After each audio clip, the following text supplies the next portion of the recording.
हम लोग इसको रूप चतुर्दशी भी कहते हैं, नरक चतुर्दशी भी कहते हैं और इसको छोटी दीपावली भी कहते हैं।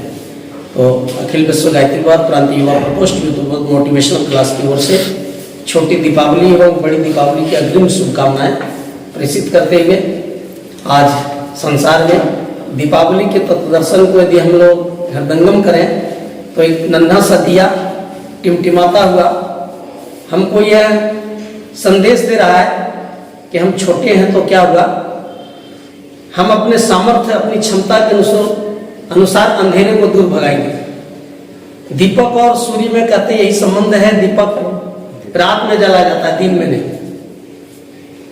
वह भगवान सूर्य जब तक आप वापस नहीं लौटेंगे तब तक अपने सामर्थ्य का उपयोग एक कमरे के अंधेरे को दूर भगाने में करेंगे। और इसका तो महत्तम भारतीय संस्कृति में है कि आज के दिन ही विजय प्राप्त करने के बाद भगवान राम अयोध्या लौट रहे थे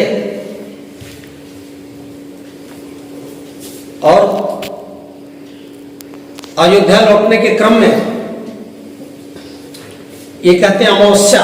अमावस्या का पहचान क्या है कि उस दिन न चंद्रमा दिखाई पड़ता है और रात में सूरज रहने की बात ही नहीं है। तो कहते हैं उनके भाई भरत ने निवेदन किया सूर्य से, सूर्य तो रात में नहीं रह सकते चंद्रमा से, लेकिन अमावस्या के कारण वो कहते हैं पृथ्वी और उसके बीच में टच करने के कारण चंद्रमा दिखाई नहीं पड़ता है।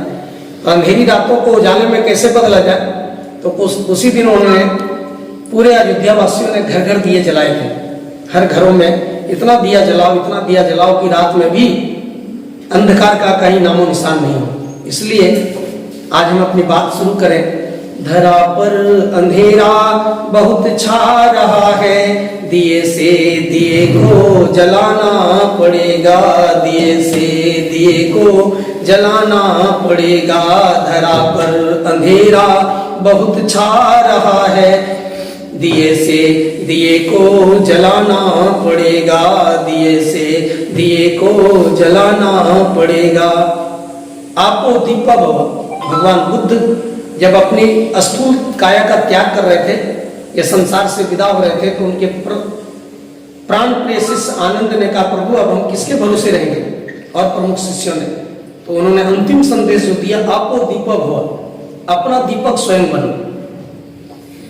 और यही आज दुनिया में महसूस किया जा रहा है कि हर लोग अपने पड़ोसी को, अपने भाई को, अपने मित्र को, अपने दोस्त को, हर लोग अपनी उंगली दूसरे तरफ उठा रहे हैं। लेकिन हमारे ऋषियों का रिसर्च है कि अपना सुधार ही संसार की सबसे बड़ी सेवा है। अब जब बिजली आ गई है, ट्यूबलाइट आ गए हैं, रोशनी के इतने चकाचौंध दुनिया में, एक नन्हा से दीपक क्या करेगा? एक नन्हा दीपक का अस्तित्व क्या हो सकता है? तो नन्हा दीपक वह है आत्मज्योति का प्रतीक है। वह नन्हा दीपक हमारे उस प्राण चेतना का प्रतीक है जो अंतस में जो हमारी ऊर्जा, एक नन्हा सा ऊर्जा, भगवान कहते हैं ऊर्जा के पुंज है, वह विशाल वो एनर्जी के सोर्स है। लेकिन हम सभी लोग उन्हीं का एक छोटा अंश है। जैसे विशाल का वट वृक्ष को देख रहे हैं, लेकिन उनका अस्तित्व उनके एक बीज, छोटे से बीज में होता है, राई से भी सूक्ष्म होता है उसका दाना, छोटा महीन। लेकिन उसी को उपयुक्त खाद पानी मिल जाए तो उस बरगद के नन्हे से बीज में भी विशाल वट वृक्ष बनने की असीम संभावना है। तो परमात्मा की तरह मनुष्य इस संसार में जितने भी प्राणी को आप देखते हैं वो सब अपनी अलग अलग विशेषताओं से पूरित है, लेकिन मनुष्य को समग्र रूप से इसको सजाया गया है। आज आदमी मछली की तरह तैर नहीं सकता है, लेकिन अपनी बुद्धि से नाव बना लिया, स्टीमर बना लिया और पानी का आनंद लेता है। हवाई जहाज की तरह मनुष्य उड़ नहीं सकता है, पक्षी की तरह उड़ नहीं सकता है, लेकिन उसका विकल्प हवाई जहाज बना लिया। मित्रों, हर मनुष्य कहते हैं, एक परम पूज्य गुरुदेव का बड़े मजेदार किताब है मस्तिष्क विलक्षण कंप्यूटर। यह ऐसी विशेषताओं से भरा पड़ा हमारा मस्तिष्क कैसे, इसमें अपार संभावनाएं छिपी पड़ी है। लेकिन कब? जब हम अपनी ऊर्जा का जागरण करते हैं, अंतस ऊर्जा को जगाते हैं, और अंतस ऊर्जा जब हमारा जागता है तो वही अखबार बेचने वाला, वायुसेना में जिनका अपॉइंटमेंट नहीं हो पाता है, छट जाता है, वही बालक मिसाइल मैन बन जाते हैं। फिर से आधुनिक परमाणु परीक्षण के जनक कहे जाते हैं काका कलाम। इनका उनके जीवन का पहला वाला सिक्का देखा जाए, नरेंद्र भाई इनके आप लोग बहुत कम ही लोग जानते हैं, स्वामी विवेकानंद के एक और भाई थे, वो विदेश भाग गए थे, शायद जाकर इंग्लैंड में उनको खोजा गया था चाचा। पिताजी की आकस्मिक मृत्यु हो गई उनकी, बहनें कुंवारी थी, शादी के पैसे नहीं थे, इतना दिवालिया स्थिति में वह व्यक्ति ठाकुर के पास पहुंचते हैं और जब अंतस जागरण की उनको विद्या मिलती है, उससे जब अपना रागात्मक रिश्ता जोड़ लेते हैं तो वही साधारण वो जहां भी जाते थे, प्रवास करते थे तो बगल की लाइब्रेरी की सारा किताबें पढ़ते थे, सुबह लाए शाम में लौटा देते थे। बोले ड्रामा कर रहे हो, कितना मोटा मोटा किताब, तुरंत तो स्वामी विवेकानंद का परीक्षा लिया गया तो कितना पेज नंबर में कितना है टैग किया हुआ है, सारा का सारा अक्षर याद करना कोई कठिन विषय नहीं है। बोला अगर किसी चीज को हम साधारण तरीके से नॉर्मली, जिस पर पूरी एकाग्रता पूर्वक जो चीज हमारे जीवन के रोजमर्रा का चीज है, आज 20 साल पहले उस चीज को हम देखें लेकिन आज तक नहीं भूल पा रहे, क्योंकि वो आसानी तरीके से हमारे अंतस में आकर के अंकित हो गया है। लेकिन किसी चीज को, हमारी ऋषियों का रिसर्च है, जब मनुष्य किसी चीज को भार समझकर करता है, अनमने मन से करता है, जब उसमें मन नहीं लगता है तब उसके लिए वो काम बोझिल हो जाता है, वो एक्सेप्ट नहीं कर पाता है। इसीलिए हमारे ऋषियों ने इस जीवन को कितना अच्छा, टाइम इज मनी, समय को बांधा, हर चीज आप जीवन में दोबारा प्राप्त कर सकें, समय को नहीं। आज जो छोटी दिवाली 2022 का हम लोग बिता रहे हैं, यह फिर 2022 का दिवाली हम लोग के जीवन में नहीं आने वाला है। समय का क्षण क्षण, और ये संसार में सबसे महत्वपूर्ण चीज है क्या? टाइम। Time is money. जीवन का अर्थ हमारे ऋषियों ने क्या कहा? समय है। और जो जीवन से प्यार करते हैं वो समय का मैनेजमेंट करना सीख जाए। समय का मैनेजमेंट जो सीख गया वो समझ लिए उसकी सफलता उसके चरणों में। लेकिन समय को जो मैनेज नहीं कर सका तो उनके जीवन में फिर सफलता असंदिग्ध है। एक चित्रकार ने, अभी मेला लगेगा तो उस मेला में बहुत सारी मूर्तियां बिकती है। कैसा मूर्ति था जिसका पीछे कोई बाल नहीं था, टकला, आगे 4 बाल था और उसका सिर झुका हुआ था। सभी लोग देख रहा था भाई किस भगवान की मूर्ति है, कहां से लाया गया है। जब लोग समझ नहीं पाए तो तब दर्शन समझाया गया, ये समय देवता का चित्र है, अगर इनको पकड़ना है तो आगे से पकड़ो, पीछे कुछ नहीं मिलने वाला है, टकला है। जो समय चला गया हमारे हाथ से तो कितना अच्छा माना गया कि 8 घंटा से कम मत सोइए, सोने के लिए 8 घंटा रखिए। जो आदमी अपनी पूरी तरह से नींद पूरा कर सकेगा परफेक्ट, उसी का माइंड हल्का होगा, मानसिक शक्ति तरोताजा होगी। अगर हम अंधभरे दिन से सोए, भरपूर नींद नहीं ले पाए तो हमारा सारा रूटीन गड़बड़ हो जाए। फिर क्या, 8 घंटा तो सोने में बीत गया जीवन का। 8 घंटा बोला आप मजदूर हैं, कर्मचारी हैं, ऑफिस में काम करते हैं तो 8 घंटा मन से काम करें, 8 16 घंटा। अब 8 घंटा हमारे हाथ में और है 24 घंटा का, तो 8 घंटा क्या बोला 8 घंटा आप मनोरंजन के लिए रख लीजिए कि जीवन में मनोरंजन भी जरूरी है। तो 20 घंटे हो गए, 20 घंटे हो गए।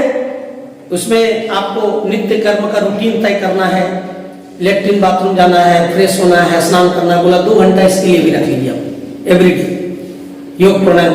उसके बाद भी हर इंसान के पास 2 घंटा का समय बच जाता है। जो 2 घंटा समय अपने कुछ नहीं, वो 2 घंटा समय हमारा है ही नहीं। वो 2 घंटा चाहे हम जहां बिता दें, जहां लगा दें, इसे 2 घंटे को आधार बनाकर परम पूज्य गुरुदेव इतना बड़ा मिशन खड़ा किए। हर आदमी को ने कहा, आज तक जो भगवान आए थे वो कह रहे थे कि हमको लड्डू चढ़ाओ, हमको भोग चढ़ाओ, हमको मिठाई खिलाओ, दक्षिणा दो। लेकिन परम पूज्य गुरुदेव ने कहा कि आज युग की समस्या का समाधान करने के लिए ये दीपक जो मिट्टी वाले दिए तो जलाना ही, हम जलाएंगे, लेकिन बोला वो दिया जलाना है। कौन दिया? जिसमें समय दान की बत्ती हो और जिस दीपक में अंश दान का घी हो। समय दान की बत्ती हो और अंश दान का घी हो। अंशदान किसको कहते हैं? अंशदान कहते हैं जो हमारे पास जो श्रम है, हमारे पास जो शक्ति है, हमारे पास जो एबिलिटी है, हमारे पास जो प्रतिभा है, इसको अंश कहते हैं। हमारे पास जो रुपया है, आज लोग कहते हैं दीपावली में जुआ खेल लो, जुआ खेलने से लक्ष्मी आती है। लेकिन जुआ किसने खेला?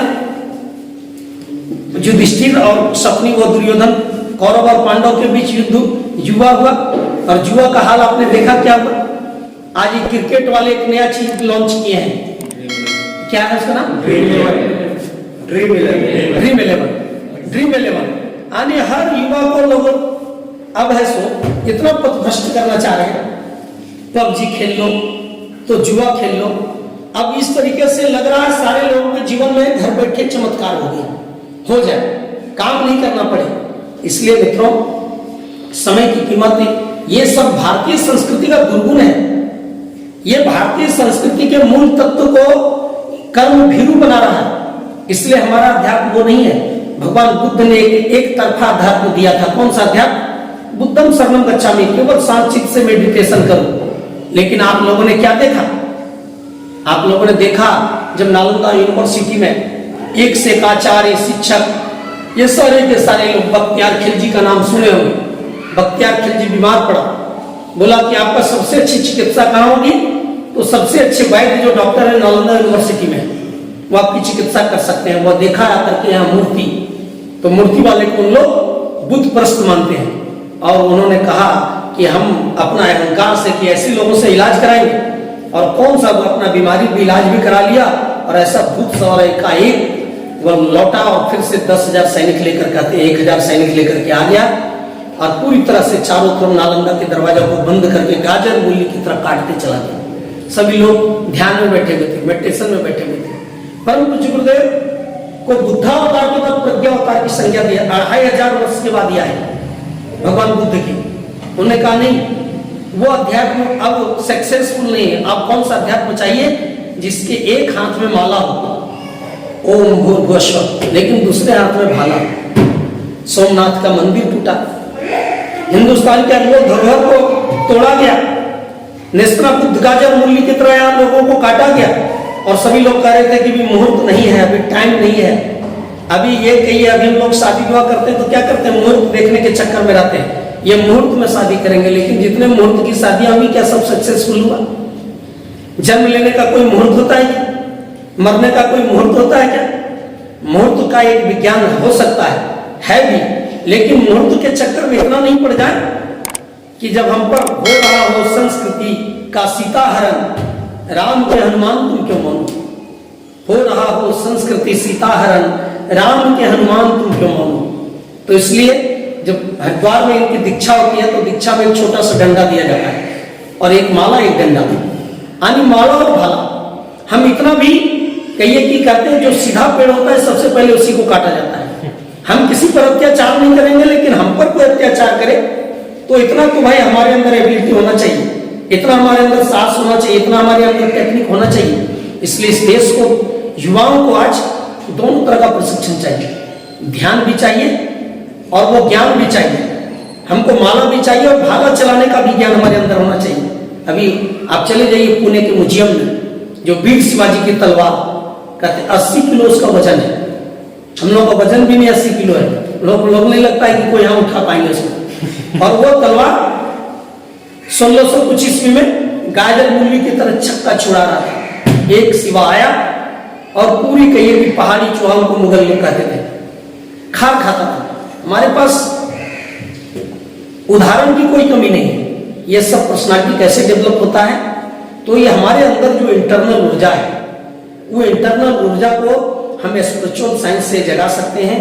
और दीपावली का तत्व दर्शन ये है कि हम अपने अंदर की जो ऊर्जा का जो ज्योत है, ये ज्योति के माध्यम से दीपक आप एक कमरे में जलाएं और उस दीपक ज्योति का इस ब्रह्मरंध्र पर ध्यान करें, आज्ञा चक्र पर ध्यान करें और उस पर कंस्टेंट करने का पावर करें। धीरे धीरे वो लौ लगेगा, यहाँ स्थापित हो गया है। और वो लौ चाहे जितना भी आंधी चले, तूफान चले, वो बार बार हवा उसको झुकाने की कोशिश करता है, लेकिन लपेटे उसके सदा ऊपर ही उठने की कोशिश करती है। अग्निशिखा, अग्नि सदा ऊपर की ओर उठती है। अग्नि मिले पुरोहित, पहला पुरोहित, पहला ब्राह्मण अग्नि को माना गया है। या संसार में सबसे पहला आविष्कार क्या हुआ? अग्नि का। आग का आविष्कार नहीं था, लोग अंधेरे का जीवन जीने के लिए मजबूर थे, कच्चा भोजन खाने के लिए मजबूर थे। इसलिए तो हमारे ऋषियों ने कहा तम सोमा ज्योतिर्गमय, हम अंधकार में, मुझे प्रकाश चाहिए। कौन सा प्रकाश? ट्यूबलाइट का, बत्ती का, टॉर्च का, रोशनी का। ये ठीक है, ये भौतिक दुनिया को प्रकाशित कर सकता है, लेकिन हमारे अंदर को यदि प्रकाशित करना है तो हम लोगों को आज दीपावली के पावन अवसर पर अध्यात्म का दीपक अपने जीवन में जलाना होगा। जो अध्यात्म का दीपक जलाकर इस देश का विज्ञान गए गुजरे लोगों को महापुरुष बनाया है। इस देश का अध्यात्म साधारण लोगों को बजरंग बनाकर खड़ा किया है। ऋक्षबंधन को इस देश में अंतस का दीपक ज्वाला जागा तो रावण जैसे साम्राज्य के खिलाफ ऋक्षबंधन खड़ा होकर क्रांति खड़ा किया। और रावण के पास जो कहते इतने अस्त्र शस्त्र थे, सारे देवी देवता उनके गिरफ्त में थे, लेकिन जब आंतरिक ऊर्जा का जागरण होता है, जब वो अपनी शिखा की लपटे का रूप धारण कर लेता है, जब वो दृढ़ निश्चय हो जाता है, तो वह क्या बन जाता है? नेपोलियन बोनापार्ट कहता है आग से मुझे रास्ता देना पड़ेगा। इसलिए संसार में सफलता का सबसे सुंदर राजमार्ग है अंदर की उत्कंठा, अंदर की इच्छा। हर समय हमारी बाहें फड़के, हमारे अंदर उल्लास हो, उत्साह हो, हमारे अंदर कुछ कर गुजरने के अंदर से चाहत हो। जब अंदर का वो चीज जाग जाता है तो कहते हैं चाहते तो है बहुत पर मनोबल से दीन है, सद नहीं संकल्प पाते साधना से हीन है। केवल शेख चिल्ली का सपना देखने वाले लोग, शेख चिल्ली के सपने नहीं, सपने वो नहीं होते कलाम के शब्दों में जो नींद में देखते हैं। सपने वो होते हैं जो हमको सोने ही नहीं देते हैं, जो हमको नींद ही नहीं आने दे। सपना नहीं पूरा होगा तब तक। लेकिन आज सपना, वो कैरियर का हम सपना कहाँ देख रहे हैं? हम लोग तो सपने वाली के चक्कर में पड़े हुए हैं, सपने वाले के चक्कर में पड़े हैं। लेकिन अपने वाले जब आएंगे और अपने वाली आएगी तब हमारी हालत क्या होगी? इसलिए हम सपने वाले नहीं, अपने वाले मतलब अपनी वाली, चाहे वो हमारा लाइफ पार्टनर आने वाली है, चाहे हमारा करियर हो, ये दो हमारे जीवन के लिए जरूरी है। ऋषियों का जो रिसर्च विज्ञान था, बोला कि घर द्वार छोड़ो और चले। भाई घर द्वार को छोड़ो, जिस घर द्वार ने आपको 25 साल का नौजवान बनाया। आज एक बाइकर लोगों का गैंग चल रहा है, बाइक चलाने वाले अधिकतर लोग लाइक बने नहीं और बाइक उनके हाथ में मिल गया, वो नालायक बन गया है। गाड़ी में क्या कर रहे हैं? 150 की 100 की स्पीड, कौन अधिक चला सकता है? भाई तो विज्ञान का मशीन है, उसमें एक्सीलरेटर है, जितना लोग इतना स्पीड चलेगा। नेशनल हाईवे रोड बन रहा है, एक्सीडेंट करके अपना पैर हाथ तोड़ लो। एक 18 से 25 साल का नौजवान अधिकतर दुर्घटना में मारे जा रहे हैं। भाई गाड़ी, आप एक माता पिता के अनमोल धरोहर, एक पिता के संघर्ष को देखो, एक माता की ममता को आप चिंतन करो, प्यार करो, सोचो जरा, मनो करो विचार कि आपको आपके प्रति उनका क्या एम है, क्या उद्देश्य है, कितना आपके लिए वो बेचैन है। और आप अपनी जीवन का मकसद नहीं समझते हैं, आप बिना मतलब का यातायात के नियमों का पालन नहीं करते हैं, एक्सीडेंट होकर अपनी पैरें टांगे और अपने जीवन को समाप्त कर रहे हैं। इसलिए हम लोगों को ये युवा प्रकोष्ठ यूथ मोटिवेशनल क्लास, बाइक चलाएंगे लेकिन उसके पहले लायक बनेंगे, उसके नियमों का पालन करेंगे और स्पीड लिमिट जो है उसके अनुसार हम अवश्य ध्यान करेंगे। 3C, चाहे कैटल हो, चाहे क्रूर मोड़ हो, चाहे C फॉर चाइल्ड हो, C for child, C for वो क्रूर मोड़ और C फॉर कैटल, ये 3 चीजों को कहते हैं। हम चलाते हैं गाड़ी तो हम लोगों को ध्यान रखना चाहिए, लेकिन हम लोग को एक ही चीज ध्यान है कि सबसे पहले कौन पहुंचेंगे। और इसके कारण इस देश में 1.5 से 2 लाख 18 से 25 साल के युवा एक्सीडेंट करके अपना काल कलवित हो रहे हैं। इसलिए साथियों, यूथ मोटिवेशन क्लास का अर्थ है अंदर और बाहर दोनों तरफ से अपने आप को सजाना। इसलिए आज दीपावली के पावन अवसर पर अब पर एक रहा बात, पटाखे की बात चल रही है। कोई कह रहे हैं पटाखा फोड़ो, कोई कहते हैं प्रदूषण फैलता है। ये दोनों के बीच में हम लोग को विवेक आज स्थापित करने की जरूरत है कि हम लोग आज कहां जा रहे हैं, ऐसे की ओर जा रहे हैं।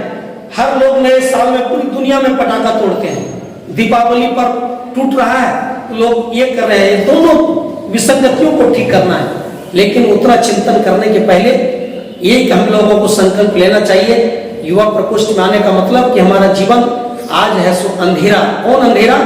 व्यसन का अंधेरा, नशा का अंधेरा। सद्बुद्धि का दीपक जलाकर नशा के अंधेरा को दूर भगाना है, सद्बुद्धि का दीपक जलाकर अपने व्यसन के अंधेरा को दूर भगाना है, सद्बुद्धि का दीपक जलाकर दीपावली के अवसर पर अपने दुर्गुणों के अंधेरा को दूर करना है, सद्बुद्धि का दीपक जलाकर हमने आलस्य के अंधेरा को दूर भगाना है, सद्बुद्धि का दीपक जलाकर गलत दोस्तों के कैरियर अंधकार को हमको तोड़ना है, और सद्बुद्धि का दीप जलाकर हमको अंदर बाहर से अपने आप को प्रकाशित करना है। इसी का अर्थ है दीपावली। इसीलिए ऋषियों ने यह दर्शन को स्थापित किया था। आइए हम सभी लोग, यह विज्ञान है भारतीय संस्कृति का, दीपक और घी जो हम जलाते हैं दीपक में, ये केवल बर्बाद करने की बात नहीं है, क्योंकि पदार्थ का सूक्ष्म रूप जो है यह भारत का यज्ञ था। कौन सा यज्ञ था? कि जो घी और तेल, बहुत लोग बोला खाएंगे तो ऊर्जा मिलेगी, लेकिन जब वो सूक्ष्म हो जाता है, वो जलकर अग्नि के रूप में जब फैलता है, तो कहते हैं एक दीपक का घी या तेल 80 वर्ग मीटर तक के पोल्यूशन को दूर करने की सामर्थ्य रखता है। वो क्या है? वो जलकर वायुभूत हो जाता है। जैसे जो गुण जिस चीजों में हो, वो जलने के बाद वैसा ही। यदि आप कहिए कि कोई गंदा चीज जला रहे हैं, प्लास्टिक वगैरह, तो देखिए उसका दुर्गंध कैसा लगता है। कोई बीड़ी जला रहा है तो उसका दुर्गंध नाक में कैसे आता है। लेकिन कोई खुशबूदार चीज आग में जला रहे हैं, गुड़ दे दीजिए आग में, थोड़ा सा घी डाल दीजिए आग में, देखिए घर का पूरा वातावरण से, तो जिस तरह का गुण है वो चीज जलता है, तो उसी तरह का पर्यावरण में वह एक एरो विकसित करता है, उसको फैलाता है। तो हमारे यहाँ दीपक इसलिए जलाने की परंपरा थी। आज क्या है? दीपावली के बदले लोग बल्बावली लगा रहे हैं अपने घरों में। बल्बावली झालदार पूरा सजा देते हैं, उसमें बहुत सारा कीड़ा मकोड़ा आता है। लेकिन जब हम दीपक जलाते हैं तेल वाले, तो जो हानिकारक कीटाणु था, जो बरसाती कीड़े थे, जो बरसात का वायरस था, वह जब हजारों दिया हर घर में जलता था, तो उसमें कीड़ा करके दीपक जलता है तो कीड़ा दीपक की ओर जाता है और जलकर वही हानिकारक कीटाणु मर जाता था। और दीपक तेल पूरा पर्यावरण के प्रदूषण को ठीक करता था। इसलिए दीपावली के साथ साथ हर दिन हमारे सनातन संस्कृति का नियम था, हर संध्या में एक दीपक अपने घरों में जलाएं, एक दीपक जलाएं। आज वो दीपों की पूर्णाहुति है, इसलिए दीपों की माला जलाई जाती है। इसलिए हम लोग बल्बावली जलाते हैं तो मना नहीं करें, लेकिन दीपक भी 100-200 की संख्या में अपने घरों में अवश्य जलाना चाहिए। इससे हानिकारक विषाणु का नाश होता है और अपने जीवन में उजाला आता है। इसलिए दीपावली का हम अपने जीवन में हम उस एनर्जी को, उस ऊर्जा को धारण करेंगे, उस प्रकाश को अपने जीवन में धारण करेंगे। ऐसी शुभकामना के साथ अपनी वाणी को यहीं विराम देते हैं। आप तमाम युवा साथियों को छोटी दीपावली की बहुत बहुत शुभकामनाएं।